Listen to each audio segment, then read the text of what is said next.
2 to 4 year plan takes 7 to 10 hours a week. It doesn't take a lot of money. So what does it take? It takes the dream.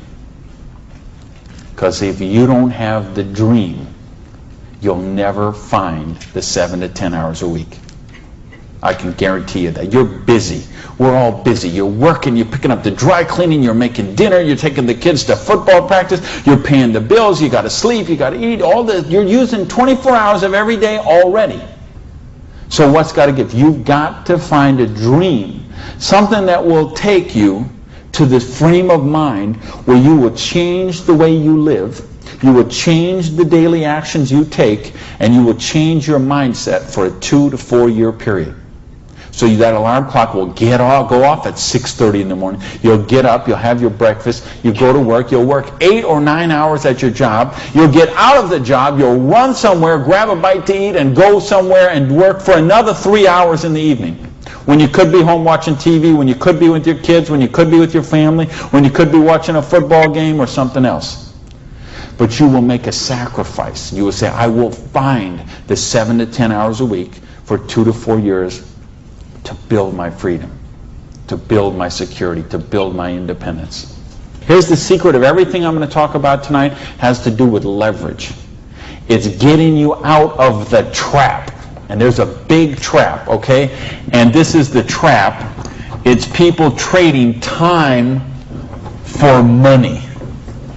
You work 40 hours, you get paid for 40 hours. So you work 40 hours and you get paid $400 a week. If you're sick half a day and you only work 35 hours, you get paid $350. If you need some extra money because there's something that you want to do, you put in some overtime, so you work 45 hours, so maybe you get $450. Well, you know what? That is trading time for money. Time for money. Hours for dollars, hours for pounds, hours for tolas, hours for Krugerrands, whatever the currency is. If you're trading time for currency, you can't get wealthy. It's a trap. You got to put some leverage to work somehow to get out of that. But I started a study of prosperity. And here's what I found. 2 secrets of prosperity. If you want to be wealthy, secret number 1, you have to be your own boss. You ain't going to get rich working for other people. Because let me tell you a secret. I don't care how nice your boss is. I don't care how much your boss loves you and wants to help you. The truth is they have to buy you at wholesale and sell you at retail. Otherwise, they don't make money and they don't stay in business. So the only way they make money off you is to buy you at wholesale and sell you at retail. So if you want to make money, you got to be able to get up in the morning, look in the mirror, and know that you're talking to the boss. And issue number 2, and this is the most important thing, which we mentioned, you've got to employ the concept of leverage.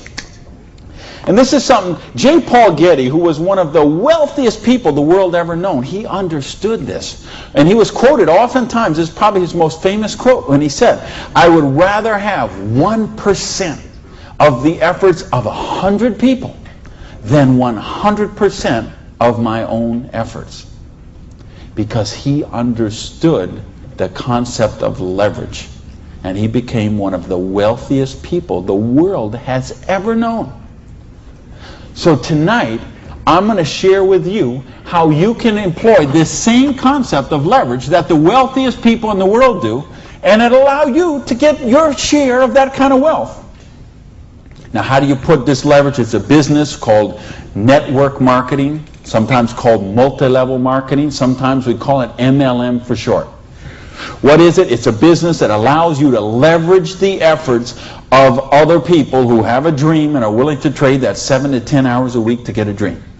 So you're going to introduce them to the business. You're going to teach them a duplicatable system that they could follow and duplicate the same results with people that they're going to introduce to the business, and create this system that everybody can follow, and everybody will get a nice chunk of the organization that is built.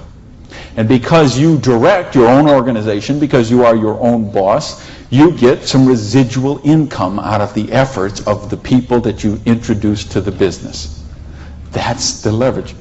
It's no different than when Madonna makes a record and every time they play that CD, she gets a royalty of that. When Coppola does a movie and that movie plays, it gets a royalty of that. This is how the average person can get leverage. See, if you got money, leverage is not a problem. You can leverage your money. You can buy stocks, bonds, invest in companies, invest in real estate, all that kind of stuff. I couldn't do that. If you could buy a franchise. If I would have bought a restaurant franchise instead of opening my own restaurant, chances are I'd still be in the restaurant business. But you know what? I couldn't afford the franchise fee. I didn't have that kind of money. Ask someone about the stock market, they'll tell you, unless you got $25,000 you can afford to lose, don't even get in the stock market. Well, I didn't have $25,000 I could afford to lose. I didn't have $25 I could afford to lose. Forget about it. So I didn't have the money to leverage. And if you got a couple $100,000, couple million you can leverage, hey, maybe you don't even need to be here tonight. But I'm speaking to the rest of you who don't have that kind of money. And the rest of you who used to have that kind of money till the stock market tanked, and now your retirement fund